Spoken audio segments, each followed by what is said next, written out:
Hey guys, and welcome to another video with me, ilalalovepink, and today we're gonna do a character aesthetic pick spam because you guys have been requesting for another pick spam, and I want to do a character aesthetic tutorial because I really love to make character aesthetics because I feel like I like to make character pick spams because I think it's relaxing.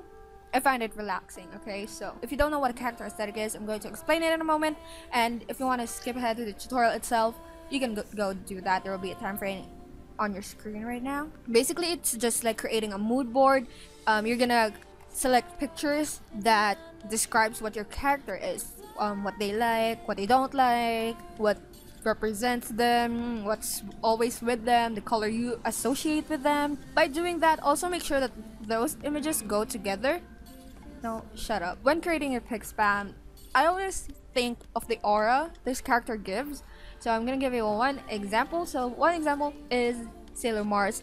Do you guys know Sailor Moon? Because that's my childhood. So basically, most of us probably associates her with the color red because that's her costume, and she always wears the color red. I haven't watched it in a really long time, and her powers are fire-based, and they're always ravens around her. Okay, so basically you can see that there's this aura, a cool red with a blue undertone. Like, it has a lot of black and whites, like black, white, and red. That's a color scheme we're going for. That's her aura, and we have things that are associated with her, and the images went well together, so that's a big plus. I don't like character aesthetics that doesn't go well together. I mean, it describes the character, but it's not aesthetically pleasing, and that's a main factor for me. That's why I'm very picky with character aesthetics.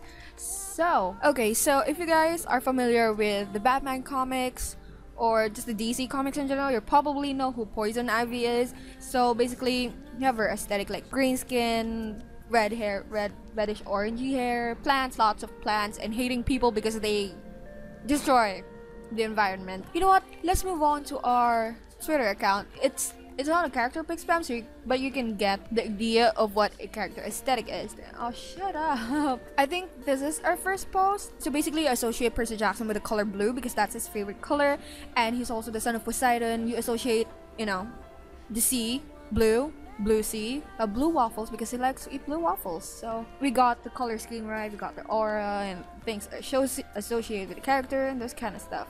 So next we have Matt Murdock. Are you familiar? Please do comment if you get my DC Marvel references because I need to fangirl. You associate red with Daredevil, but with Matt Murdock, I associate him with black and white, because he's a lawyer, and yeah. And we have Alison De Laurentiis. Lots of blood, lots of red lips, and that red coat everybody went crazy about. We have Selena Kyle, aka Catwoman, and we have Anna and Elsa, and associate Anna with spring, not summer, spring, and that's why we have yellow. For Elsa, some people might associate her with blues, like blue greens, but I associate her with color white just because. Basically, we have James Potter. We have beigey warm colors, so go follow us on Twitter. Okay, so I hope you understood what a character aesthetic is, what it is, You got the gist of it. I've been talking a lot, so I hope you got the gist of it. So let's get on to the tutorial itself. Okay, so we're gonna go File, New, and open a new canvas. It will be 500 by 600 pixels, and it's a bit small because most of the images that we're gonna use are most probably not high quality. Then you're gonna get your slice select tool, click on your canvas, then you can click divide, and you can divide it horizontally into 2 and vertically into 4, but it's completely up to you how many slices you want to make. But this is basically the basis of where you're gonna put the images. So we're gonna do Marjorie Tyrell, and we're just gonna get this intricate architecture with some nature things on it. So we're just gonna copy that and paste it to our canvas, and basically resize it to fit the rectangles that we made earlier. And then you're gonna get the rectangular marquee tool, select that rectangle, then you're gonna go Control Shift I to select outside the rectangle, and then go Control X to cut it. And then you're just gonna repeat the process until you filled it all up. So this next image is blue, and we're going for like a beigey warm tone, and that the blue didn't really match, so we're just gonna go Control U. And the trick here is just change the blue to something like yellowish, beigeish color, and the cyan, I can't pronounce it, but I'm just gonna change that too. So instead of changing the master colors, you're just gonna change the hues of the blues of the cyans blues, so it looks warmer. If that makes any sense, I hope that makes any sense. So basically we turned the blues into a beige color, and now it all fits and it looks aesthetically pleasing. And you're just gonna repeat the process. And for an example, if an image is just too dark, you can go and adjust the brightness, or you can go to curves and adjustment. And basically I'm just gonna brighten it up.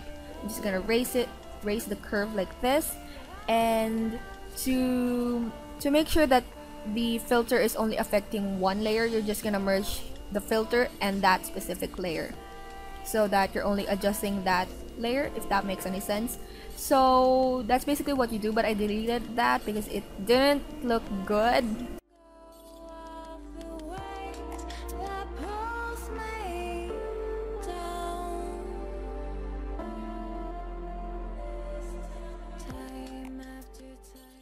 Okay, so just like what we did earlier, we're gonna add a photo filter here and basically add a warm tone and just basically play around with the adjustments. And earlier we did the curve, so we could adjust the shadows and the highlights, and in this one we use a photo filter to make sure it has a bit of an orangey tone because it has a bluish tone.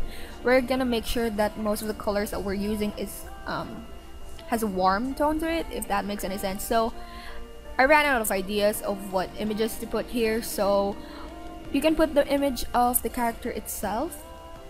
And one thing you can do is fill one of the rectangles and put in a text or a quote about that character.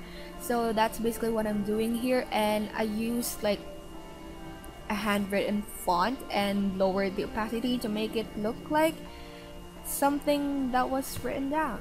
So you're just gonna lower the opacity, most likely around 40 to 50, around 40 to 60. It depends on how stark you want the text to be.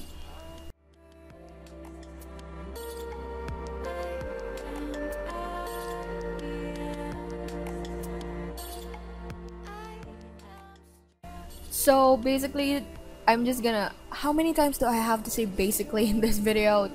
I can't keep count, but okay, so the images I've put in right now will not be like positioned. The positions of the images will be changed because I want them to flow together. I'm just gonna explain it to you later on. For an example, 4 of these images have intricate details and the other ones are like smoother, if that makes any sense. But so I'm just gonna alternate the ones with more details and the ones that doesn't have too much details. I'm not making any sense, am I? But yeah, you get the point. You just don't put two things that are too similar together. And just like what I'm doing earlier, I'm just gonna change the hue of her dress. Instead of blue, we're just gonna make it brown to fit the overall aesthetic that we're going for. And lastly, you're just gonna add your watermark and make sure that you lower the opacity just so it's not too attracting to the eye.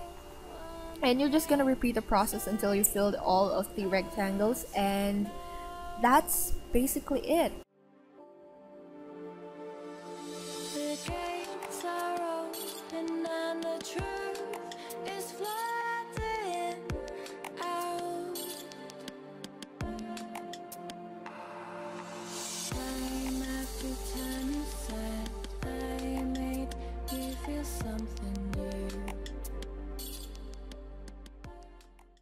Okay, so thank you guys for watching, and be sure to give this video a big old thumbs up if you enjoyed it. Comment down below what you want to see in the next video, and subscribe for more videos because I try to upload every weekend, but that doesn't happen.